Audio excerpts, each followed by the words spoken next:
বন্ধুরা, আজকের থাম্বনেল বা হেডলাইনটা গৃহমন্ত্রীর রাগকে সম্পূর্ণ প্রকাশ করছে, যেটি সে তার নিজের লোকেদের উপরই করেছে।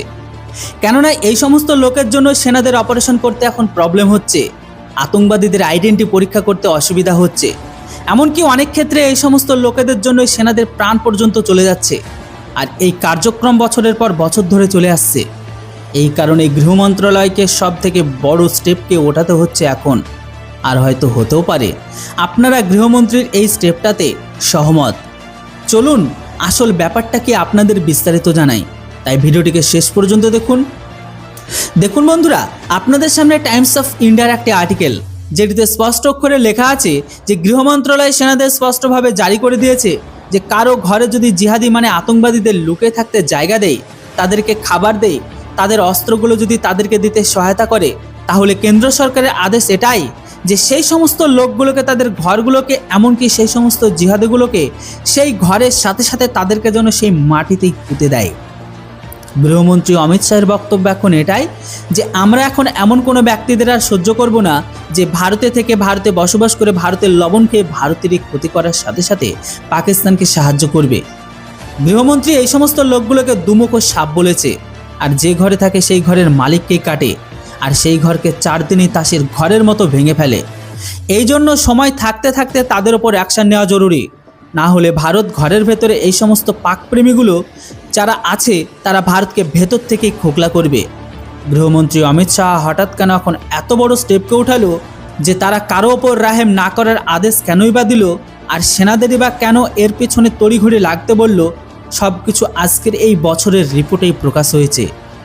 আসলে বন্ধুরা, ভারতীয় সেনা প্রতি বছর পাক আতঙ্কবাদীদের সাথে লড়াইয়ের রিপোর্টকে জারি করেছে।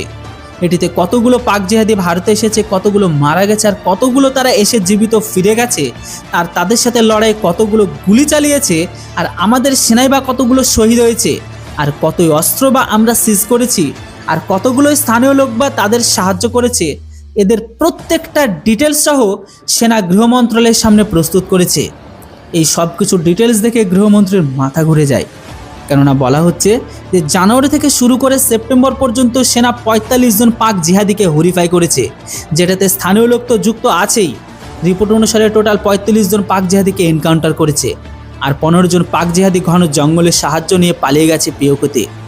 এখনও পর্যন্ত 6 জন ঘরে এমন সুড়ঙ্গ পাওয়া গেছে যেটি সোজা গিয়ে জঙ্গলের সাথে যুক্ত হয়, এমনকি 2 জনের ঘরে থেকে AK-47 সহ গ্রেনেড পর্যন্ত পাওয়া যায়।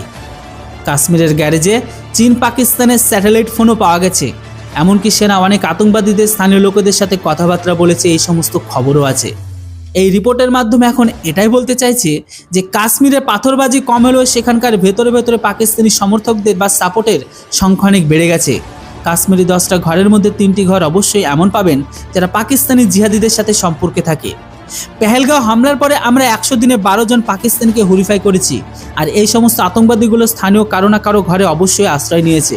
এই জন্য বাইরের শত্রুদের সাথে সাথে ঘরের ভেতরে শত্রুদের নিউট্রালাইজ করা জরুরি। আর এই কারণে সেনার এখন এই কথার উপর লক্ষ্য করে গৃহমন্ত্রীর ভেতরে শত্রুদের অ্যাকশন নেওয়ার ঘোষণা হয়। আগে কি হতো যে এরকম কোনো সন্দেহভাজন ব্যক্তি ধরা পড়লে তাকে জেলে বন্দি করে দিত, সেই মুহূর্তে তারা তাদের ঘরের ভেতরে না কারবাই হতো আর না প্রপার্টিতে, আর জেলে যাওয়ার ব্যক্তি কয়েক মাসের মধ্যে বাইরে চলে আসতো। এই জন্য দেশদ্রোহীদের যে ভয় থাকা উচিত সেটা লোকেদের ভেতরে হয়নি। এই কারণে জম্মু কাশ্মীরের ভেতরে এখন জঙ্গিগুলো খুব সহজেই ভেতরে ঢুকে আসে, কেননা তারা যে ভেতরে সহায়তা পায়। এবার আপনারা বলুন বন্ধুরা, যে এই সমস্ত দেশদ্রোহীর ঘর ওড়না করে যে অর্ডার দিয়েছে সেটা সঠিক না ভুল?